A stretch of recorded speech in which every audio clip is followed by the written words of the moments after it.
አንዳንዱ ሲወለድ እንደዚህ በጣም ትልቅ ሆኖ ይወለዳል አንዳንዱ ደግሞ እንደዚህ በጣም ትንሽ ኪሎ ይወለዳል ህፃናት በዚህ መልኩ ትንሽ ኪሎ ይዘው የሚወለዱት ብዙዎቹ ያለ ጊዜያቸው የተወለዱ ህፃናት ነው ህፃናት ያለ ጊዜያቸው ተወለዱ የሚባለው በአማካኝ ከ37 ሳምንት በፊት የተወለዱ ሆነው ከ37 እስከ 40 ሳምንት የተወለዱ ህፃናት በጊዜያቸው ተወለዱ እንላለን ከ37 ሳምንት በታች ከሆነ ግን ያለ ጊዜያቸው ተወለዱ ይባላሉ ያለ ጊዜያቸው ተወለዱ ወይም ፕሪተርም ቤቢ ማድረግ ያለብን 8 ዋና ዋና እንክብካቤዎች አሉ በዛሬው ቪዲዮ እነዚህ በዝርዝር እናያለን እስከ መጨረሻው ቪዲዮ ተመልከቱ መረጃው ለብዙ ወላጆች እንዲደርስ ላይክ ሼር ማድረግ አትርሱ እንዲሁም ጥያቄ ካላችሁ ኮሜንት ላይ አስፍሩልን ይህ መረጃ በነገራችን ላይ በእናንተ ወላጆች ጥያቄ መሰረት የሰራ ነው ሲሆን በጣም ብዙ ጊዜ በተደጋጋሚ ከእናቶች ያለ ጊዜያቸው የተወለዱ ህፃናት እንክብካቤ ምንድነው ምን እናደርግላቸው እንዴት እንመግባቸው ምን ኒውትሪየንት ያስፈልጋቸዋል የሚል ተደጋጋሚ ጥያቄ ስለሚደርሰኝ እሱን ልመልስ በዛሬ ቪዲዮ መጥቻለሁ ቪዲዮ በጣም ወሳኝ ነውና እስከ መጨረሻው ቪዲዮ ተመልከቱ ምናልባት ይህ ቪዲዮ ያስፈልጋል ብላችሁ ላስባችሁ ሰዎች ደግሞ ኮፒ ሊንክ ያደረጋችሁ ላኩላቸው ይመልከቱት በመግቢያ ላይ እንዳልኳችሁ በአማካኝ ህፃናት ኖርማል እድሜ የሚባለው ወይም ኖርማል ጀስቴሽናል ኤጅ ምንለው የሚወለዱበት በአማካኝ ከ37 ሳምንት እስከ 40 ሳምንት ያለው ነው በዚህ ጊዜ ከተወለዱ ብዙዎቹ ህፃናት ኪሎአቸው ከ2.5 እስከ 4 በአማካኝ እንደዛ ነው የሚሆነው ያለ ጊዜያቸው ሲወለዱ ደግሞ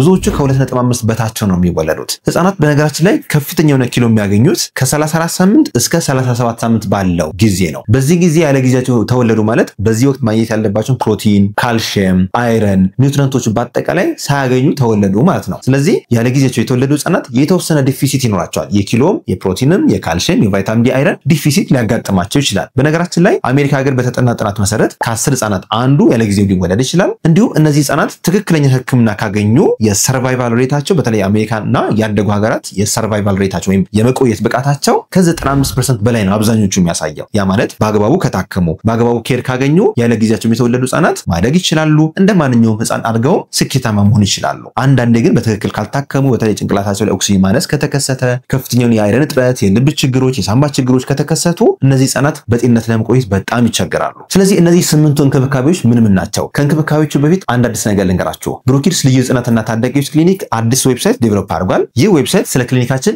ሙሉ መረጃ ያቀርባል እያንዳንዱን ገብታችሁ ማየት ትችላላችሁ ጥያቄ ካላችሁ እንዲሁም ቻት ቦት አለው ራሱን የቻለ ጥያቄ መጠየቂያ ቦት አለው የኤአይ ጀነሬትድ የሆነ ቦት አለው አውቶማቲካሊ ይመልስላችኋል ጥያቄ ካላችሁ እዛ ላይ ቻት ማድረግ ትችላላችሁ ስለዚህ የመጀመሪያው እንክብካቤ ምን ይመስላል የሚለውን እንገራችሁ የመጀመሪያው እንክብካቤ ማድረግ ያለባችሁ በደንብ ሙቀትን መስጠት ቤስት የሚባለው ሙቀት መስጫ ዘዴ ደግሞ የካንጋሮ ማዘር ኬር KMC የሚባለው የካንጋሮ እናት አያያዝ ይባላል በምስሉ ላይ እንደምትመለከቱት ካንጋሮ ልጇን የምታቅፍበት የራሷን የቻለ ፖንች አላት ወይም ማቀፊያ አላት ልክ እንደዛ ሁሉ ያለ ጊዜያቸው የተወለዱ ህፃናት በተለይ ደግሞ ኪሎአቸው ከ2.5 በታች ከሆነ ያለ ጊዜያቸው ቢወለዱ ከጊዜም በኋላ ተወልደውም ቢሆን ኪሎአቸው ግን ከ2.5 በታች ከሆነ ልክ እንደዚህ እናት በሆድ መያዝ ይመከራል ይህን ስናደርግ አንደኛ ኮፍያ ከላይ ያስፈልጋቸዋል ሁለተኛ ሙሉ ሰውነታቸው ልብሳቸው ማውለቅ ይኖርባቸዋል ከዳይፐር ውጭ ያለው ማለት ነው ከዛ እናት ሆድና ደረት ላይ ልጥፍ ማለት አለባቸው ከዛ እናት ሙሉ በጋቢ ወይም ደግሞ በሌላ ሽፋን በደንብ መሸፈን ይኖርባታል ደረቷ ላይ መያዝ ይኖርባታል ይህ የካንጋሮ እናት አያያዝ ይባላል በጣም ብዙ ጥቅሞች አሉት ዋናውን ያልኳችሁን 4 ጥቅሞችን እንገራችሁ አንደኛው ጥቅም እንዳልኳችሁ ሙቀታቸውን ይጠብቃል ህፃናት በተለይ ያለ ጊዜያቸው ሲወለዱ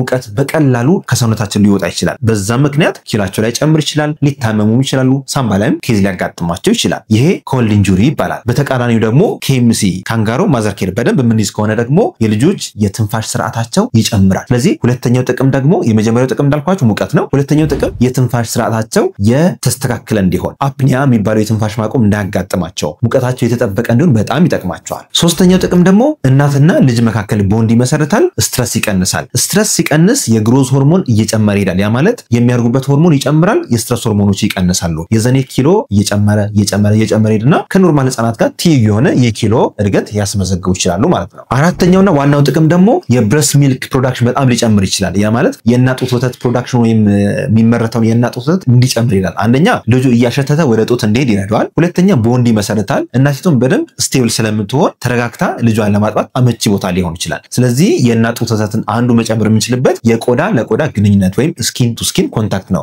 ስኪን ቱ ስኪን ኮንታክት በነገራችን ላይ ያለ ጊዜያቸው ለተወለዱ ብቻ ሳይሆን ኢቭን በጊዜያቸው ለተወለዱ ህፃናት ራሱ በጣም ብዙ ጥቅሞች አሉት እነዚህን በሌላ ቪዲዮ ተመልሼ እሰራላችኋለሁ ስለዚህ የመጀመሪያው እንክብካቤ የካንጋሮ እናት አያያዝ ተግባራዊ ማድረግ ነው ይሄንን ከወለዳችሁ በኋላ ወይም በወለዳችሁበት ሆስፒታል ውስጥ ያሉ የጤና ባለሙያዎች በትክክል እናንተ እናቶችን ማለማመድ ይኖርባቸዋል ሁለተኛው እንክብካቤ ደግሞ አመጋገብ ነው ከአመጋገብ እንግዲህ ለጨቅላ ህፃናት ለፕሪተርም ያለ ጊዜያቸው ለተወለዱ ህፃናት የሚመከረው ቤስት ምግብ የእናት ጡት ወተት ብቻ ነው ሆኖም ግን አንዳንዴ እናት በኦፕራሲዮን ተወልድና ወይም በሌላ ምክንያት እናት ምንም ወተት ላይኖራት ይችላል የዛኔ እንደ አማራጭ የፕሪተርም ፎርሙላ በተጠቀሙ እንዲጠቀሙ መክራቸዋለሁ። ፕሪተርም ወይም ፕሪ ፎርሙላ የሚባለው ምንድነው? ከተርም ፎርሙላ ከፍ ያለ ፕሮቲን፣ ከፍ ያለ ካልሲየም፣ ከፍ ያለ የቫይታሚን ዲ መጠን የሚይዝ ነው። ስለዚህ ያጡትን ንጥረ ነገሮችን ኮምፐንሴት ለማድረግ ኪሎአቸውን ኮምፐንሴት ለማድረግ በተለየ ሁኔታ የተዘጋጀ የወተት አይነት ነው። ገበያ ላይ ቶሎ ላይ ይገኝ ይችላል። ሆኖም ግን እንደምንፈልጋችሁ ብታገኙ ጥሩ ነው። የተርም ፎርሙላ ወይም በጊዜያቸው የተወለዱ ህጻናት የተዘጋጀ ወተት ለነዚህ አይነት ህጻናት ብዙ አይመከርም። ሆኖም ግን ሁለቱን እናነጻጽር ካለ ለምሳሌ የእናት ወተትና የጣሳ ወተትን እናነጻጽር ከተባለ ምንም አይገናኘው። የእናት ወተት ቤስት የሚባለው ለአንጀታቸው ከፍተኛ ጥቅም ስለሚሰጥ ነው። አንጀታቸው ተፈጥሯዊ ባክቴሪያ እንዲይዝ፣ አንጀታቸው ጠንካራ እንዲሆን፣ የላይኛው ሽፋን ሁልጊዜ የተሸፈነ እንዲሆንና ምንጊዜም ባክቴሪያዎች ገብተው አንጀታቸውን ጨጓራቸውን እንዳያጠቃ እንደ ሽፋን ሆኖ ያገለግላቸዋል። በነገራችን ላይ የእናት ወተት ውስጥ ኢሚኖግሎቢን ኢ የሚባል አንቲቦዲ አለ። ያ አንቲቦዲ ደግሞ ባክቴሪያዎችን በመለየት በማስወገድ እንዲሁም ደግሞ የኢንተስታይናል ዎል ወይም የአንጀት ሴሎችን በማጠንከር እርስ በርስ ያላቸውን ግንኙነት በማጠንከርና ፊርም የሆነ ኢንተስታይን እንዲኖራቸው በጣም ይጠቅማቸዋል። ስለዚህ የእናት ወተት ቤስት ነው። ሁለተኛው ጥቅም ደግሞ ለጭንቅላታቸው የእናት ወተት ውስጥ ያለው የፋቲ አሲድ ዝርያ ከፎርሙላ አይነት ትንሽ ከፍ ያለና ልክ እንደ ኦሜጋ 3 ልክ እንደ አሳ ዘይት የሚጠቅም ለአይምሮ የሚጠቅም አይነት ፋቲ አሲድ ስላለው በተቻለ መጠን የእናት ወተት ለፕሪተርም ቤቢዎች ቢሰጥ እመክራቸዋለሁ። ሶስተኛው እንክብካቤ ደግሞ እንቅልፍ በደንብ እንዲተኙ ማድረግ። ፕሪተርም ቤቢዎች በነገራችን ላይ ረጅም ሰዓት ይተኙ እስከ 19 እስከ 20 ሰዓትም በ24 ሰዓት ውስጥ ሊተኙ ይችላሉ። ኖርማል ነው። የእንቅልፍ ሰዓታቸው በረዘመ ቁጥር ኪሎ የመጨመር እድላቸው ከፍ ይላል። ይህንን ስንል ግን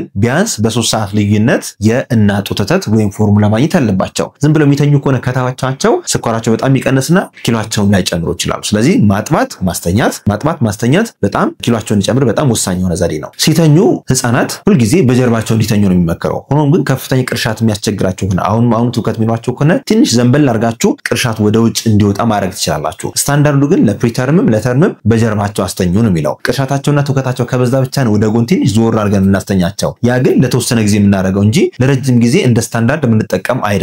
ቅርሻትም እንዳያጋጥማቸው በተቻለ መጠን መጀመሪያ ማጥባት፣ ከጠባን በኋላ ቢያንስ 20-30 ደቂቃ ወደ ላይ ይዘን አንጀታቸው ዳይጀስት አድርጎ ወደታች እንዲለካው ጊዜ መስጠት ይኖርብናል። ከዛ በጀርባቸው ማስተኛት ትችላላችሁ። ጭንቅላታቸው ልክ እንደዚህ ጠፍጣፋ እንዳይሆን እያቀያየራችሁ አንዴ በግራ አንዴ በቀኝ በጀርባቸው ተኝተው ጭንቅላታቸውን ግን ወደዚህ በማዞር ጠፍጣፋ እንዳይሆን መከላከል ትችላላችሁ። አራተኛ እንክብካቤ ወይም ቅድመ ጥንቃቄ ንክኪ ይቀንሱ። በተለይ ደግሞ ዘመድ ብዙ ጥያቄ የሚመጣ ከሆነ እጃቸውን ይስማሉ፣ ጉንጫቸውን ይስማሉ። ይህ ትክክል አይደለም። ጨቅላ ህጻናት በፍጹም መሳም የለባቸውም። እጃቸውም ኢቭን መነካት የለበትም። ለምን? የበሽታ መከላከል አቅማቸው በጣም ዝቅተኛ ስለሆነ ከተርም ቤቢዎች ወይም ከጊዜያቸው የተወለዱ ህጻናት ስናነጻጽራቸው ዝቅተኛ ነው። ነጭ ደም ሴሎቻቸው በጣም ፑር ነው ስራቸውና ያ በቀላሉ ባክቴሪያ ቫይረስ እንዲገባ ያደርጋል። ስለዚህ ጉፋን ያዘው ሰው ካለ ወደ እናንተ አይምጣ፣ ወደ ልጇም እንዳይጠጋ ጥንቃቄ አድርጉ። ማስክ ማድረግ ይኖርበታል። እንዲሁም እሷን የሚነካት ሰው ዳይፐርም ሲቀየር ስናጠባ እንዲመሳሰሉትን የእጅ ንጽህና መጠበቅ በጣም ወሳኝ ነው። ስለዚህ ዳይፐር ስንቀይር ስናጠባ ወይም ሌሎች ነገሮችን ስናደርግ እጃችንን ታጥበን ነው እነዚህ ልጆች መንካት ያለብን። ይህ በጣም ከፍተኛ ጥቅም ለልጆቻችን ይሰጣል። በነገራችን ላይ ብዙ ጊዜ የሚጠየቀው ነገር ልጆቻችን መቼ ነው ሻወር እንዲወስዱ ማድረግ ያለብን የሚል ጥያቄ ነው። ፕሪተርም ቤቢዎች ሻወር መውሰድ የለባቸው። ለምን? ሰውነታቸው በቀላሉ እንዳልኳችሁ ሙቀት ስለሚለቅ ወይም በቀላሉ ስለሚቀዘቅዙ ሻወር ውስጥ ወይ ውሃ ውስጥ እንዲገቡ አይመከርም። ከዛ ይልቅ ስፖንጅ ባዝ ነው የምትጠቀሙት። ያ ማለት በጨርቅ ውሃ ለብ ያለ ውስጥ እየነከራችሁ ሰውነታችሁ መጥረግ፣ ቆሻሻ ያለበት ቦታ መጥረግ፣ ማጽዳት እንጂ ሙሉ ውሃ ውስጥ ከከተታችኋቸው ሰውነታቸው በጣም ሊቀዘቅዝ ይችላልና እሱም ቢያንስ ኪሎአቸው 2 እና ከዛ በላይ እስከሚሆን ድረስ ብትጠብቁ አንድ። ሁለተኛ ደግሞ የእትብቱም እስከሚወድቅ ድረስ ብትጠብቁ እመክራችኋለሁ። ግርዛት ካለ ደግሞ የግርዛት ቦታው በደንብ መድረቅ ይኖርበታል። አምስተኛው እንክብካቤ ክትባት ነው። ክትባት ለሁሉም ህጻናት ይመከራል። በነገራችን ላይ ከሄፓታይተስ ቢ ውጪ ያሉት ክትባቶች እንደማንኛውም ህጻናት በጊዜያቸው ይውሰዱ ነው የሚባለው። ብዙ ጊዜ ጤና ጣቢያ ላይ ግን 2 ኪሎ እና ከዛ በላይ ነው ብለው የማስገደድ ነገር አላቸው። ግን በስታንዳርዱ መሰረት ያለ ጊዜያቸው የተወለዱ ከሄፓታይተስ ቢ ቫይረስ ውጭ ያሉት ክትባቶች በሙሉ ይከተቡ ነው የሚባለው በጊዜው። ስለዚህ ክትባቱን በአግባቡ አስከትቡ። ስድስተኛ እንክብካቤ የእድገት ክትትል ማድረግ ይኖርባቸዋል። የእድገት ክትትል ሲባል እንግዲህ የኪሎ፣ የቁመት፣ የጭንቅላት ሄድ ሰርከምፈረንስ፣ የእጃቸው እነዚህ የመሳሰሉትን ቼክ መደረግ አለበት። ይህንን የእድገት ክትትል ማድረግ ያለብን የህፃናት ስፔሻሊስት ሐኪም ጋር መሆን አለበት።